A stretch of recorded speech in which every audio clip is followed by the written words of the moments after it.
सांगली, मिरज आणि कुपवाड शहर महानगरपालिका प्रभाग क्रमांक 18 मध्ये भारतीय जनता पार्टीचा झंझावत प्रचार सुरू आहे। काम करणाऱ्या उमेदवारांना निवडून द्या, भाजप नेते शेखर इनामदार यांचे मतदारांना आवाहन। प्रभाग क्रमांक 18 मध्ये आज कॉर्नर सभा घेण्यात आली। यामध्ये कालिका मंदिर आणि गंगोत्री नगरमध्ये घेण्यात आले। यंदाच्या भारतीय जनता पक्षाचे उमेदवार शैलेश पवार, गाथा जगदाळे, वैशाली गवळी, बिस्मिल्ला शेख हे आहेत। या उमेदवारांनी पद नसताना कामे केली। निवडून आल्यावर किती कामे पूर्ण होतील याची दक्षता घेऊन भरघोस मतांनी चारही उमेदवारांना निवडून द्या असं आवाहन यावेळी भाजप नेते शेखर इनामदार यांनी केले। तसेच या भागातील काम झाल्याने समाधान असल्याचे स्थानिक नागरिकांनी व्यक्त केले। नगरपालिकेच्या होणाऱ्या सार्वत्रिक निवडणुकीच्या प्रभाग क्रमांक 18 मधील प्रचार शुभारंभासाठी आपल्यामध्ये उपस्थित सौ पाटीलताई, या प्रभागाचे आमचे चारही उमेदवार शैलेश भाऊ पवार, गाथाताई जगदाळे, शेख भाभी आणि गवळी ताई, ह्या काहीतरी आपल्या प्रभागाच्या समस्या सोडवण्यासाठी अधिक काम करून तुमच्याकडे या ठिकाणी मतदान मागायला आले। हा फरक मागच्या नगरसेवकांनी आतामधला फरक आहे। शैलेश भाऊंनी सांगितलं कशा पद्धतीनं भारतीय जनता पार्टी, परंतु आता आपल्याला उमेदवार निवडायचा आहे। त्या ताईने येऊन सांगितलं की 1 वर्षापूर्वी रोहित दादा या भागामध्ये आले। लक्षात ठेवा, नगरसेवक नसताना एवढं काम करू शकतो तर नगरसेवक झाल्यावर किती काम करेल हे सगळ्यांनी आता काय होतं। रोहितकडे त्यावेळेला एक भारतीय जनता पार्टीचा कार्यकर्ता, म्हणजे भारतीय जनता पार्टीमध्ये नगरसेवकाला पण तेवढीच किंमत आहे आणि सर्वसामान्य कार्यकर्त्याला पण तेवढीच किंमत आहे।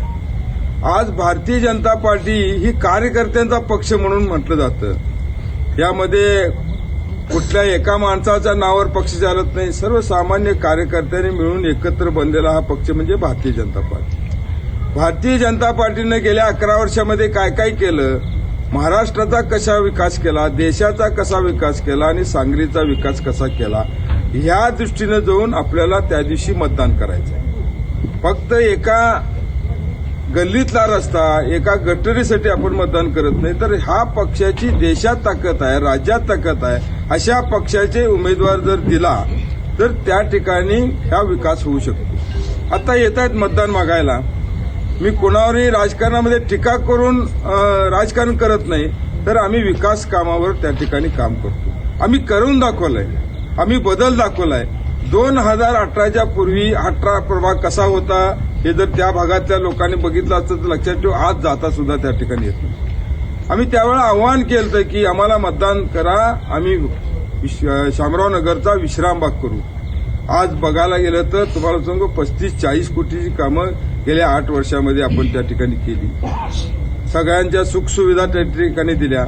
मी नेहमी सांगतो की शामराव नगर परिसर हा शहरातला एक मध्यभागी असलेला प्रभाग हा दुर्लक्षित होता, परंतु भारतीय जनता पार्टीनं त्या ठिकाणी लक्ष घातलं आणि आज तो केंद्रस्थानी आलाय। अत्यंत चांगल्या गोष्टी आपण केलेल्या आहेत। काही कामं अजून शिल्लक आहेत, आपण करायचे आहेत। मगाशी माझ्या इथल्या वक्त्यांनी सांगितलं की आम्ही काय काय करणार आहोत। नुसतं रस्ता गटारी तर सोडून द्या, परंतु एक भलं मोठं नाट्यगृह या प्रभागामध्ये आपण करतोय। त्याची 25 कोटीची मंजुरी सुद्धा त्या ठिकाणी मिळालेली आहे। म्हणजे हा प्रभाग विकसित करत असताना दूरदृष्टी ठेवून आपण या प्रभागाकडे बघतोय। लोकांचा पाण्याचा प्रश्न होता, आम्ही ड्रेनेज सिस्टीम केल्या सगळ्या, परंतु पावसाचं पाणी बशीचा आकार असल्यासारखा हा भाग आहे, त्यामुळे पाणी जात नव्हतं। म्हणून संपूर्ण डीपीआर तयार करून 587 कोटीचं कर्ज हे वर्ल्ड बँकेनं आपल्याला दिलेलं आहे। त्यापैकी 218 कोटी फक्त आपल्या भागामध्ये होईल। ते शामराव नगर नाही, कोल्हापूरमध्ये आपल्या भागातलं जे पाणी साठलं ते पार कुंभारमाळ्यापर्यंत जाऊन त्या ठिकाणी एसटीपी सेंटरमध्ये जाईल आणि त्या पाण्याचा निचरा। मला एक सांगा, मी भाषणं करतोय, पेठ इस्लामपूर रस्ता, सांगली रस्ता 860 कोटी, हा प्रकल्प 587 कोटी, कुपवाड योजना 275 कोटी। अरे कोट्यामध्ये आपण बोलायला लागलो, हे केवळ आणि केवळ भारतीय जनता पार्टीमध्ये। आम्ही सगळे काम करत असताना भारतीय जनता पार्टी प्रत्येकाला, प्रत्येक कार्यकर्त्याला, प्रत्येक नेत्याला सामावून घेणारा पक्ष आहे। आम्ही सत्तेत आल्यानंतर सुद्धा पहिल्यांदा जयश्रीताईंचा प्रवेश झाला. एक अतिशय अभ्यासू एक नेतृत्व म्हणून पृथ्वीराज बाबा पाटील. पाणी ह्याचं पाणी फक्त पैसे देऊन पाणी जात नाही, तर त्याची काहीतरी सुविधा करणं हे गरजेचं आहे. आणि हे गरज आपल्याला जर भागवायची असेल, ह्या काही समस्या संपवायच्या असेल, स्त्रियांच्या समस्या आहेत, बऱ्याच समस्या आहेत की कुठली एक समस्या सांगता येत नाही, अशा प्रचंड समस्या असतात. त्या समस्या सोडवायच्या असेल तर आपल्याला सुधीरदासारखे खूप चांगले एक आमदार आहेत. त्यांच्या जवळ जे माणसं आहेत की म्हणजे आता शेखरदादा आहेत, माझे मिस्टर पृथ्वीराज बाबा आहेत, बरेच जण आहेत की म्हणजे आता नितीन दादा वगैरे सगळेजण आहेत.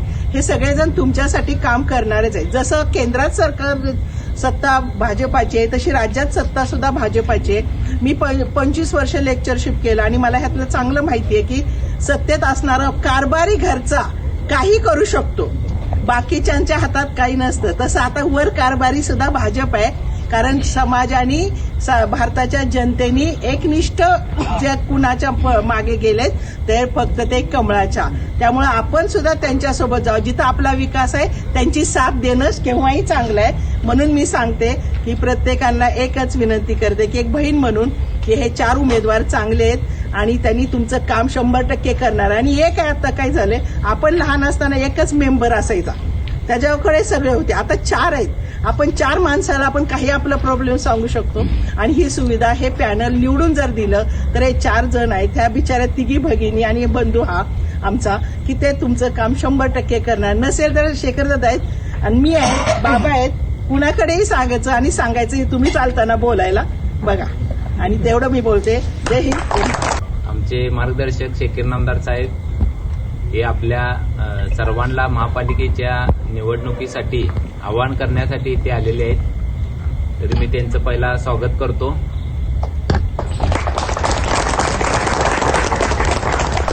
साहेब, मी पहिला या ठिकाणी आलतो तेव्हा ह्या भागात मी जेव्हा पहिला पाऊल टाकलो तेव्हा या भागात समस्या होत्या.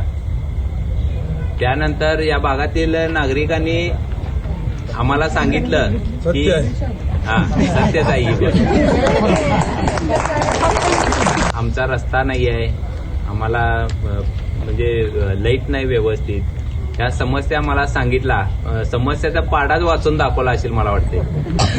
तर मागचे नगरसेवक काय काम केले काय नाही ते तुम्हा सर्वांना माहिती आहे. आज 12 वर्ष झाले ते आपल्या वॉर्डात इकडे आल्यात का नाही आल्यात ते पण तुम्हाला सर्वांना माहिती आहे. 17 वर्ष झाले, आता दादा सांगायला 17 वर्ष झाले. तर आपल्या भागातील विकास करण्यासाठी फक्त आणि फक्त सुधीरदादा, कार्यसम्राट सुधीरदादा आमदार यांनी या भागातील रस्ता आपल्या मागण्यानुसार करून दिलाय. आणि त्याचबरोबर सुधीरदादा जेव्हा आपल्या गणपतीच्या आरतीला आले होते मला वाटते, तेव्हा आरतीला आलते तेव्हा नागरिकांकडून निवेदन देण्यात आलं होतं की आम्हाला रस्ता करून मिळावा म्हणून. तर ते लगेच पाठपुरावा करून त्याचा आम्ही रस्ता करून घेतला, नागरिकांच्या समस्या सोडवण्याचा प्रयत्न केला आणि इथून पुढे करत राहणार. आणि जे काय आता राहिलेल्या समस्या आहेत त्यासाठी जागतिक बँकेकडून आपल्या भागासाठी 218 कोटी रुपये मंजूर झालेले आहेत. त्या 218 कोटी रुपयाचं पाणी निचरा करण्याचा हे प्रकल्प आहे, ते पूर्ण मला वाटतं 1-2 महिन्यात चालू होईल ते काम. ह्या सर्व गोष्टी तुम्ही लक्षात घेऊन येणाऱ्या 15 तारखेला महापालिकेच्या निवडणुकीमध्ये आमचे कमळासमोरील 4ही उमेदवारांना आपल्या भागातून आमची आता ईर्ष्या लागल्या साहेब. हनुमाननगरकडनं जास्त लीड मिळते काय या 4 उमेदवारांना, काय शामराव नगर गंगाधर नगर मधून मिळते, या अण्णाची आणि माझी ईर्ष्या लागल्या. त्या ईर्षेला आपण सर्वांनी तेच की त्या ईर्षेला आपण सर्वांनी मला आपल्या भागातला एक उमेदवार आहे, इकडचे 2 उमेदवार आहेत, शैलेश भाऊ आणि माझी मिसेस गाता आहे, त्या दोन्ही उमेदवारांना आपल्या भागातून आणि तिकडं राजू गवळे अण्णा आणि आजिजभाई शेख यांना 4 जणांना आपल्या भागातून जास्तीत जास्त लीड द्यावं एवढीच मी आशा बाळगतो आणि थांबतो. धन्यवाद. असू देत किंवा लाईटचा प्रॉब्लेम होता, 1 वर्ष असेच दादा आले होते, मग आम्ही सगळ्यांनी प्लॅन केला की आता आपण एखादं निवेदन देऊयात म्हणून. मग आम्ही निवेदन दिलं. मला वाटतं 1 वर्षातच आमचा रोड मंजूर होऊन आमचा रोड बनला गेला व्यवस्थित. आणि दादांनी पण आम्हाला खूप मदत केली. मी साधं कोणतंही काम असू दे, मी पहिला जगदाळे दादांना फोन करते आणि असं असं झालंय.